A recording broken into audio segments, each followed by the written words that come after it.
రాష్ట్ర బడ్జెట్లో సరిగ్గా సగం, మన రాష్ట్ర బడ్జెట్లో సరిగ్గా సగం పైసలు పెట్టాట మూసిలో 55 కిలోమీటర్లు ఉద్ధరించి దీన్ని ఒక అద్భుతమైన లండన్ లెక్క చేసి ఇక్కడ ఉన్న గరీబ్ గాళ్ళందరినీ తీసుకుపోయి జంగల్లో వారేస్తారట. మరి ఊకుందామా సపరేక? మేమందరం ఎక్కడ అక్కడ పోవాలన్నా? మరి 38 ఇండ్లకు రంగులేసిపోయినరట, ఆర్బిఎక్స్ అని రంగులేసిపోతే నేను మీ అందరినీ కోరేది ఒకటే, లక్ష్మి ఇంటి మీద కోతురులే, రత్నకి ఇంటి మీద కోతురుతి సపరేక నా పనికి నేను పోతా, నాకేం గరుజు, ఆమె ఇల్లు కొలబడితే నాకేమైంది, ఇదివరకు ఒకసారి నన్ను తిట్టింది కాబట్టి ఇప్పుడు నేను ఆమె ఇంటికాడికి పోను అంటే నడవది. ఒక ఇంటి మీదకి వస్తే కాదు, మన పంచాయతీలు ఉంటాయి, ఇంటి పక్క ఇళ్ళని ఉన్నాయా, గా మాత్రం తాకట్లు ఉన్నాయా? కానీ ఉంటాయి, ఇంట్లో కూడా తాకట్లు ఉంటాయి, పంచాయతీలు ఉంటాయి, లొల్లులు ఉంటాయి, అప్పుడప్పుడు కొట్టుకుని తిట్టుకుని ఉంటుంది. 3 పిల్లల పంచాయతీలు ఉన్నాయా? ఉంటాయా? ఉన్నాయా? లగ్గంగా లెక్కున్నదా? ఏంది అందరు లగ్గం చేసుకునేలే కదా. మీరు మీ భర్తలను తిట్టరా? అప్పుడప్పుడు ఎండ పెట్టరా? కాదన్నీ ఇంట్లోనే చూసుకోవాలి, బయట వస్తే ఊకుంటామా మన మీదకి? ఇది కూడా గంతే. మీ లంక మీదకి బుల్డోజర్ వచ్చినా, ట్రాక్టర్ వచ్చినా ఇవి రానియకుండా ఇక్కడనే కంచె అడ్డం పెట్టుండ్రి, మొత్తం అందరూ వచ్చి తలుకోండి. ఆ డ్రైవర్ని అడుగుండ్రి, ఆ బుల్డోజర్ డ్రైవర్ను, అన్న నీకు కొంపున్నదా, నీకు ఇంటికాడ పిల్లలు ఉన్నారా, భార్య ఉన్నదా, నీ ఇంటి మీదకి ఎవడైనా బుల్డోజర్ చేస్తే నువ్వు ఊకుంటావా అని అడుగుండ్రి. 40 ఏళ్ళకెళ్ళి 50 ఏళ్ళకెళ్ళి ఇక్కడనే ఉంటున్నాం, రిజిస్ట్రేషన్లు అయినాయి, మాకు పర్మిషన్లు ఉన్నాయి, ట్యాక్సీలు కడుతున్నాం, ఏ లెక్కన గులగొడతావని అడగాలి. ఇలా ఇందిరమ్మ రాజ్యం అన్నాడు. ఇందిరమ్మ చెప్పిందా, సోనియమ్మ చెప్పిందా ఇల్లు గులగొట్టమని? ఎవరు చెప్పిండు? ఎవరు చెప్పలే. ఇందిరమ్మ రాజ్యం ఇల్లు కట్టిస్తా అన్నావు, ఇల్లు గులగొడతా అని చెప్పలే. అయినా నాకు తెలియక అడుగుతా, ఇయ్యాల ఇక్కడున్న ఒక మల్లయ్య ఇల్లు గులగొట్టి అక్కడ మాల్ కడితే ఏమొస్తుంది నీకు?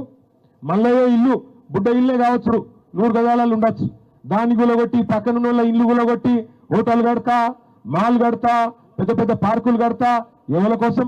ఇక్కడ ఉన్నాయన్ని బొందల గడ్డలు చేసి ఇక్కడ ఉన్న వాళ్ళందరినీ లేపేసి దాని మీదకి వెళ్ళేదో కడతా అంటే ఎవరి కోసం అని నేను అడుగుతున్నా. నువ్వు చెప్పిన మాటలేంటి? గవర్నమెంట్లకు రాకముందు గరీబులను మంచిగా చూస్తా అని చెప్పినావు, రైతులను మంచిగా చూసుకుంటా అని చెప్పినావు, పెద్ద మనుషులు నడుచుకుంటా అని చెప్పినావు, అత్తలను చూసుకుంటా, కోడలను చూసుకుంటా, నల్ల బిల్లులు కడతా, కరెంటు బిల్లులు కడతా, మీరు కట్టే అక్కర్నే లేదు, సోనియా గాంధీ కడుతుంది, ఫ్రీ గ్యాస్ ఇస్తా, ఫ్రీ బస్సు పెడతా, ఇన్ని కథలు చెప్పిండు. ఇవాళ ఎప్పుడైనా చెప్పిందా ఇల్లు గులగొడతా అని? ఇల్లు గులగొడతా అంటే ఓట్లు పడుతున్నానా? మరి ఇంకొక మాట అడుగుతున్నా, ఇక మీరు గెలిపించిన ఎమ్మెల్యే ఇక్కడ ఉన్నాడు, మీరు గెలిపించిన ఎమ్మెల్యే మీకోసం కాలేరు వెంకటేష్ నేను అడ్డం వస్తా అని చెప్పి ఆయన ఇక్కడ నిలబడ్డాడు. మరి నేను ఒక్క మాట అడుగుతున్నా, మీరు గెలిపించిన ఎంపీ ఏడవేండు? మీరు గెలిపించిన ఎంపీ, మీరు ఓట్లేసి అంబర్పేట నుంచి గెలిపించిన కిషన్ రెడ్డి ఏడవేండు? ఎందుకు మాట్లాడతలేడు? మరి ఏం మా ఇద్దరేమైనా బదులుకున్నారా ఏంది? కిషన్ రెడ్డి, రేవంత్ రెడ్డి బదులుకున్నారా గరీబ్ గాలను లేపేమని? అందుకే నేను అడిగేది మిమ్మల్ని అర్థం చేసుకోండి. ఎవరు గరీబులతో ఉంటారో అర్థం చేసుకోండి, ఎవరు మీకు కష్టం వచ్చినప్పుడు మీతో ఉంటారో చూడుండ్రి, ఎవరి నియతేందో తెలుసుకోమని చెప్పి నేను అడుగుతా ఉన్నా. దేవుని పేర్లు చెప్పి ఓట్లు వేయించుకుంటూ కాదు, పేద ప్రజలే దేవుళ్ళు అనుకుంటే వాళ్ళకి కష్టం వచ్చినప్పుడు వాళ్ళ కోసం నిలబడేటోడు నాయకుడు తప్ప, ఇలా దేవుని పేర్లు చెప్పుకొని ఓట్లు వేయించుకొని, డబ్బల ఓట్లు వేయించుకొని పదవులలో కూర్చొని ప్రజలకు కష్టం వచ్చినప్పుడు తప్పించుకుపోయేటోడు నాయకుడు ఎట్లయితారని అడుగుతున్న కిషన్ రెడ్డిని నేను. ఇలా ఒక్క అంబర్పేట కాన్స్టిట్యున్సీలో దగ్గర 1500-1600 కుటుంబాలను రోడ్డు మీద వేస్తా అని చెప్తున్నాడు. నేను వెంకటేష్ అన్న చెప్తున్నా, బయటికి చెప్పే లెక్కలు వేరున్నాయి, లోపల లెక్కలు వేరే అలాగే ఉన్నాయి. బయటికి ప్రభుత్వం చెప్తుంది దగ్గర 18,000-20,000 మంది పోతారని చెప్తుంది, కానీ లోపల లెక్కలు వేరే ఉన్నాయి.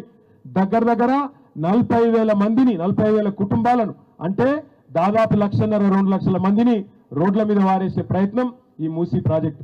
ఎవడు అడిగిండి అసలు నేను మూసీ ప్రాజెక్టు చేయమని? గరీబులకు 2,500 ఇస్తాను, అది ఈమని అడుగుతున్నారు. మాకు బతుకమ్మ చీరకు కేసీఆర్ ఉన్నప్పుడు చీర పెడుతుండే, నువ్వు 2 చీరలు పెట్టు నేను కాదన్నాడు ఎవడన్నా?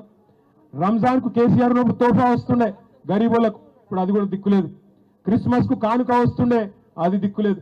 సర్కార్ దవాఖాన కాంపుకోతే కేసీఆర్ కిట్ ఉంటుండే, అందులో అన్ని సౌలతులు ఉంటుండే, ఇప్పుడు అది కూడా బంద్ అయింది. ఒకటి కాదు, బతుకమ్మ చీరలు వచ్చినాయని అడుగుతుండే సీనన్న. ఇదివరకు మంచిగానే ఉన్నాయా చీరలు? బాగాలేకున్నానా? బాగానే ఉన్నానా? ఇప్పుడు చీర లేదు, రైతు లేదా? రేవంత్ రెడ్డిని